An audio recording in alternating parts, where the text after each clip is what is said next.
Good morning student. पिछले class में हम लोग इकोसिस्टम क्या होता है, स्ट्रक्चर और उसका रेगुलेशन देखें। आज देखेंगे टाइप ऑफ इकोसिस्टम। तो जनरली इकोसिस्टम का टू टाइप होता है, नेचुरल इकोसिस्टम और दूसरा मैन मेड इकोसिस्टम या आर्टिफिशियल इकोसिस्टम बोल सकते हैं।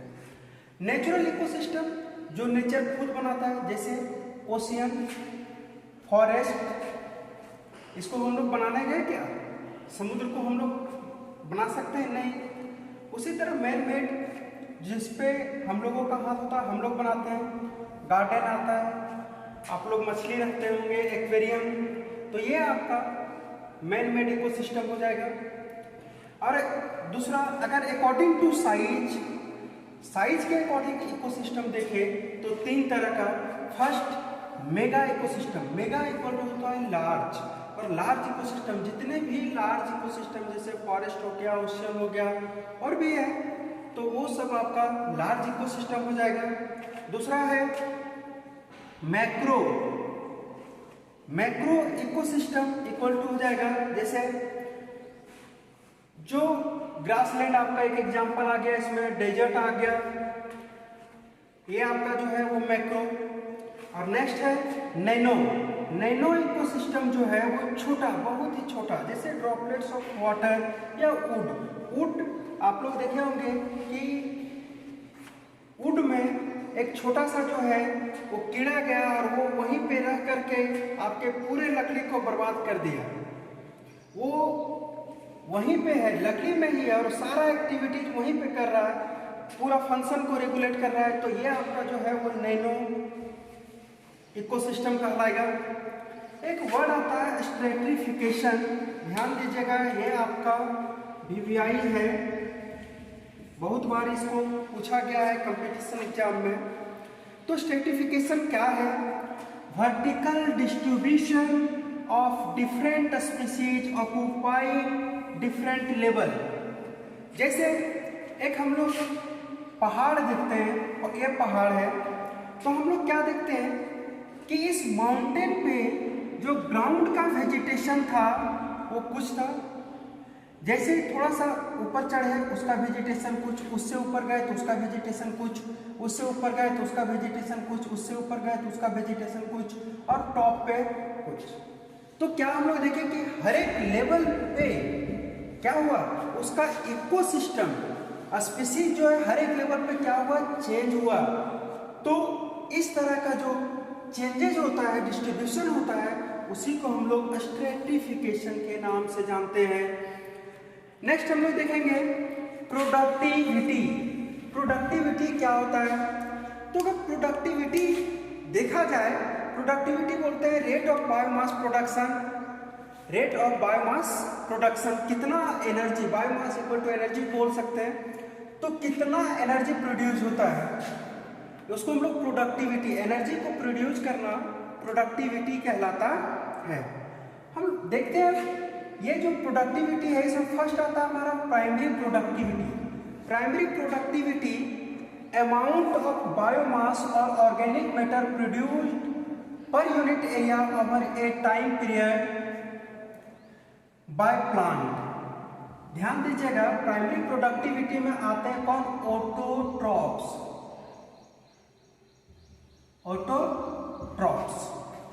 ऑटोट्रॉप्स का इंपॉर्टेंट एग्जाम्पल क्या है? प्लांट। तो एक प्लांट कितना बायोमास प्रोड्यूस करता है पर यूनिट एरिया एक फिक्स टाइमिंग पे, उसको हम लोग क्या बोलते हैं? Primary productivity. वही लिखा हुआ plant during photosynthesis, plant energy कैसे प्रोड्यूस करते हैं? फोटोसिंथेसिस के द्वारा। तो जितना वो एनर्जी को प्रोड्यूस करता है उसको हम लोग क्या बोलते हैं? Primary productivity. वही rate of biomass production is called productivity, और जो रेट होगा उसको हम लोग क्या बोलेंगे? प्रोडक्टिविटी। ये अगर देखा जाए प्राइमरी प्रोडक्टिविटी, तो ये दो तरह के होते हैं। पहला ग्रॉस प्राइमरी प्रोडक्टिविटी, शॉर्ट में बोलते हैं GPP। ध्यान दीजिएगा, फुल फॉर्म एक मार्क्स में पूछता है, या ये भी आपका जो है इंपॉर्टेंट है। प्रोडक्टिविटी का टाइप, यहाँ से क्वेश्चन कंपटीशन एग्जाम में हमेशा एक न्यूमेरिकल टाइप से पूछा जाता है। चलिए तो हम लोग देखेंगे कि ग्रॉस प्राइमरी प्रोडक्टिविटी किसको बोलते हैं। तो synthesis of organic matter bye producer पर यूनिट एरिया एंड टाइम, एक फिक्स टाइमिंग पे जितना एनर्जी को वो प्रोड्यूस करे वो कहलाता है प्राइमरी प्रोडक्टिविटी। वहीं हम लोग देखते हैं नेट प्राइमरी प्रोडक्टिविटी। तो नेट प्राइमरी प्रोडक्टिविटी क्या होता है, the storage of organic matter पर यूनिट एरिया एंड टाइम, है ना, ऑर्गेनिक मैटर पर यूनिट एरिया एंड टाइम। देखते हैं हम लोग क्या कि वो तो हम लोग ग्रॉस में क्या देखें कि कितना प्रोड्यूस करता है, और नेट में क्या देखते हैं कि कितना वो स्टोर करता है ना।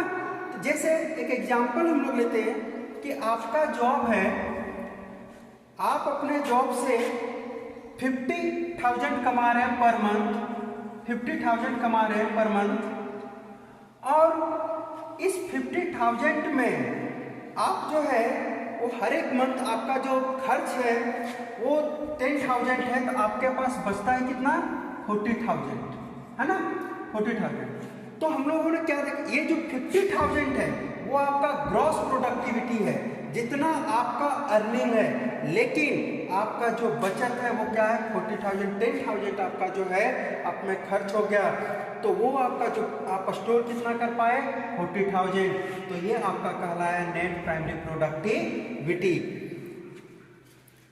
इसका एक निकालने का तरीका अगर जीवों में देखा जाए, ऑर्गेनिज्म में देखा जाए, तो प्राइमरी प्रोडक्टिविटी जैसे प्लांट फोटोसिंथेसिस करके कितना एनर्जी को प्रोड्यूस किया, लेकिन हम लोग जानते हैं कि वो एनर्जी फोटोसिंथेसिस करके जितना भी एनर्जी प्रोड्यूस किया, कुछ एनर्जी उसको फोटोसिंथेसिस करने में भी लग जाता है। तो फोटोसिंथेसिस के बाद जो एनर्जी बचेगा उसी को हम लोग बोलेंगे नेट प्राइमरी प्रोडक्टिविटी।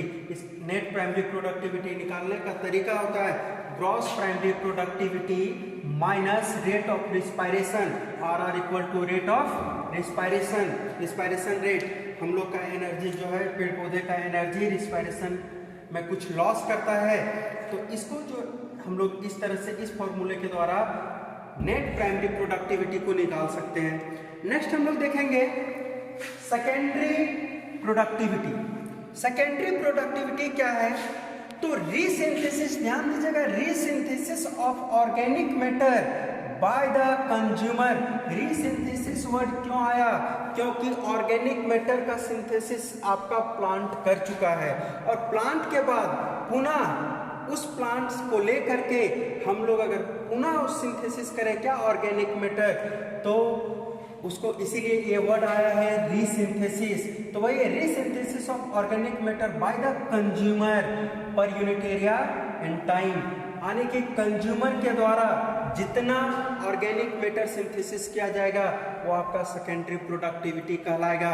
आप लोग जानते हैं कंज्यूमर डिपेंडेंट रहता है किस पे, प्राइमरी प्रोडक्टिविटी पे, प्लांट पे।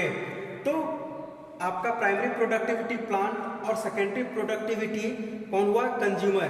कंज्यूमर कहाँ से ऑर्गेनिक मैटर सिंथेसाइज करेगा, प्लांट से, इसीलिए वर्ड आया है क्या, रीसिंथेसिस। तो नेक्स्ट हम लोग क्या देखते हैं, primary productivity depend on light, temperature, water and nutrients.